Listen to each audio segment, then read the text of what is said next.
So right now, as we monitor the impacts of the ongoing government shutdown, try to keep you all informed and updated, our nation's farmers, especially those who grow and export soybeans, are dealing with a crisis of their own. This all started with Trump's trade war with China, and I will get to that in a moment, I promise. But the way Treasury Secretary Scott Bessent tells it, somehow Joe Biden, yes, the man who has not been president for 8 months, is at fault here. At the meeting in Geneva, when I asked them, why didn't you continue buying soybeans and the other products, they had one word. Guess what it was? Biden. Biden. Oh, that sounds like malarkey. Maybe because it is, in fact, malarkey. See, soybean farmers in states across the Midwest are struggling right now because China typically buys more than half of all of the soybeans grown here in the United States. But Trump started a trade war with China, as we all know, so they stopped buying our soybeans. As the New York Times headline bluntly puts it, China bought $12.6 billion in U.S. soybeans last year. Now it's zero. That is quite a drop. But guess what? Trump didn't just start the problem. He is now actively making it worse. Do you recognize this guy holding the chainsaw with the crazy sideburns? That's the president of Argentina, and he is one of Trump's biggest cheerleaders and allies. He vowed to bring MAGA to Argentina to fix their economy.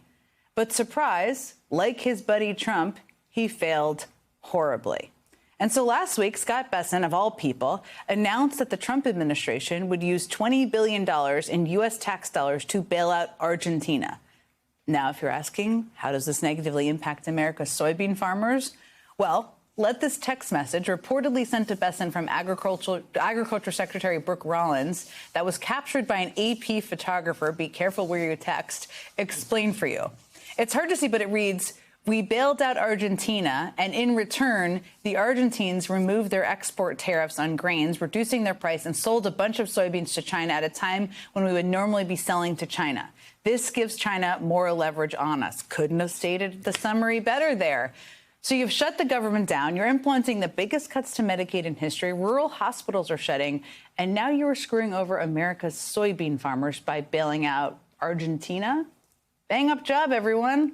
Lots to talk about there. As Senator Amy Klobuchar put it, are service members unpaid?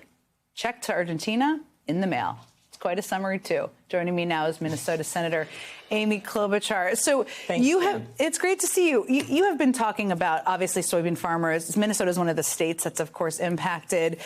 I just kind of gave a summary there of like how people are being impacted by these economic policies. What does it kind of tell you about the administration's priorities right now? It's unbelievable to me, and you can see there's some divide within their own administration. Imagine trying to explain this to a small soybean farmer, as I had to do last week.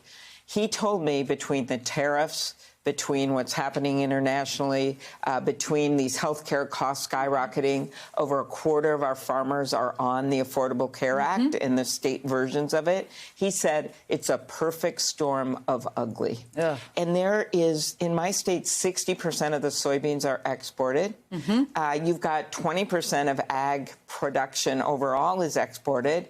It's been one of the jewels of our American economy because of the fact we have growing export markets. These tariffs, not just on China, have decimated that, and these markets won't come back. So you add to that they've given $20 billion. As you were speaking, I'm like, was it really billion or million? It was billion.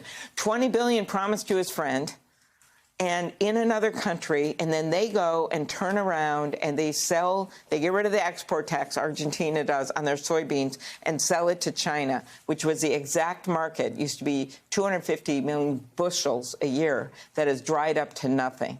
That's what's going on, and that's why they must do something about these tariffs, number one. And number two, you don't want to saddle rural America, which is already smacked with all of this other stuff, with these incredible health care cuts, whether it's Medicaid, whether it's Medicare, and now these Affordable Care Act. Because why? Well, these tax credits help them to afford their health care. I said this yesterday. I mean, what strikes me here about their policies is it's bad policy, obviously, but it's also bad politics on a lot of this. It's like, who is deciding this? What room is this deciding, and who is voting for it? And one of the things that falls into that category is this targeting of blue states that Russ Vought has talked about. I mean, today the Energy Department canceled $8 billion in funding for renewable energy projects that were already approved, something they can't do. And these projects don't just serve blue states. They serve red ones, too. And there's a huge influx of jobs around energy infrastructure. Again, I'm not asking you to answer like who's voting for it, but it's like, do you think the Republicans in the Senate don't care? Do you think they're my guess is they were not consulted about that. One of my favorite facts is I looked at the Minnesota ones, and they're about making energy more affordable. They're about electric companies and their grids. One of the projects is actually a lot in North Dakota, which is where the Interior Secretary is from. So I'm kind of like, what is going on here? Mm-hmm. So these are not what you might think, these grants. They're all about creating more energy supply or making energy more efficient. And at the same time, costs are going up and up on people's electricity bills. And I just think at some point, no matter how many horrific, offensive, deepfake videos the president put out, like he did after that health care meeting in the White House that he finally had on the budget, the things don't lie. People's electricity bills don't lie.